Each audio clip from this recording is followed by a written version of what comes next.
Welcome to today's episode. I'm so glad you could join me as we embark on a delightful culinary journey into Maggie's roast chicken feast. This isn't just a recipe, it's a celebration of home cooking that is comforting yet elegant.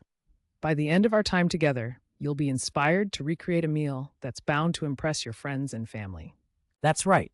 Today, we're preparing a golden roast chicken, stuffed with a savory mixture of pancetta and walnuts, served alongside a vibrant salad of fresh mozzarella, rocket, and tomatoes, all topped with homemade almond pesto. Sounds delicious, doesn't it? Absolutely. The aroma of the chicken roasting in the oven is nearly as satisfying as the meal itself. And don't worry, by breaking it into manageable steps, I assure you that cooking this dish will feel rewarding rather than overwhelming. Let's dive right in. To set the scene, imagine, if you will, a beautifully roasted free-range chicken, its skin a perfect golden brown, glistening under the light. The stuffing, flecked with crispy pancetta and nutty walnuts, promises delicious flavors infused throughout. This dish is perfect for sharing, whether it's a leisurely weekend brunch or an intimate dinner with loved ones. I love that. This really is a dish that brings people together. Now, let's talk ingredients and prep. We'll highlight the key components you'll need for this culinary adventure without getting bogged down in the exact quantities just yet. First up, we'll need a whole chicken. I recommend using a free-range option, which tends to be more flavorful. Next, we have our pancetta, which adds a salty depth to our stuffing. Don't forget chicken livers, garlic, rosemary, walnuts, breadcrumbs, lemon, olive oil, and a splash of verjuice for that gentle acidity. A few pantry staples like salt and pepper will round things out nicely. Perfect. Now, before we even think about roasting, let's remember it's essential for our chicken to come to room temperature before it goes in the oven. This will help it cook evenly. Additionally, our stuffing needs to be cooked briefly on the stove to blend those flavors beautifully before we spoon it into the chicken cavity.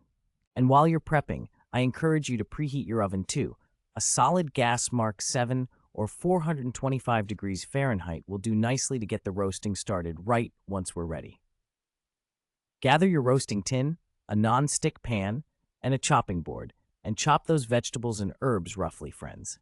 Now, let's not overlook our salad ingredients. We're going to mix colorful tomatoes, spicy red onion, creamy fresh mozzarella, peppery arugula, known as rocket in some places, and of course our luscious pesto. Speaking of pesto, this is also a chance to get creative. While our chicken is roasting, we can whip this up along with the salad to make the best use of our waiting time. Multitasking in the kitchen is key. Let's move on to our stuffing. In a pan, we'll start by cooking our pancetta until it's crispy. This adds that delicious depth and contrast. Next, we'll soften our chopped livers, garlic, and rosemary in the same pan. The smell is just divine. Once those are aromatic, we can stir in our breadcrumbs and walnuts, season gently, then remove from heat. At this point, let it cool down before we spoon this delectable mixture into our chicken cavity. Don't rush this step. The cooling is essential for safe handling and melding the flavors. And remember to secure the chicken legs and rub the outside with olive oil and seasoning.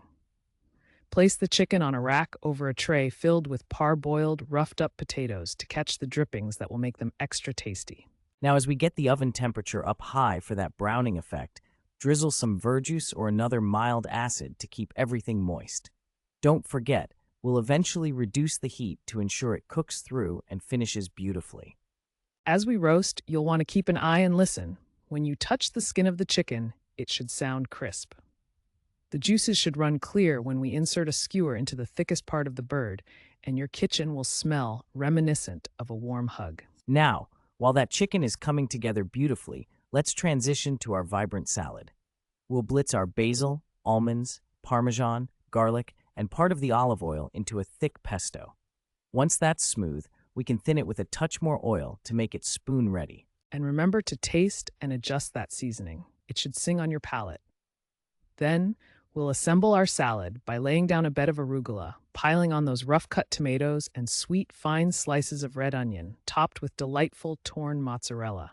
Just before serving, a good spoonful of that vibrant pesto and a drizzle of olive oil on top will elevate the whole dish. Ah, it's a rainbow of flavor and freshness. just the perfect contrast to our rich roast chicken. Now, it's essential to let that chicken rest after roasting, tented in foil to redistributing all those flavorful juices. While that chicken rests, if the potatoes need crisping, pop them back into the oven. And here comes the easy part. When you're ready to carve, remember, remove the legs and thighs first, then the breasts, slicing against the grain for tenderness. Arrange those gorgeous pieces best back over your potatoes on a warmed platter and serve with that vibrant salad by its side. A little of the roasting pan juices drizzled over the meat will pull the whole plate together beautifully. As we close today's episode, remember to take the time you need in the kitchen. Cooking should feel relaxing and deeply rewarding, so feel free to pause whenever you need, adjust the stuffing or salad to your taste, and savor the satisfaction of a balanced, delicious meal prepared with love. And don't forget, the essence of this meal is about sharing the joy of cooking and dining with those we love. So gather your ingredients, roll up your sleeves, and enjoy this delightful experience. Until next time.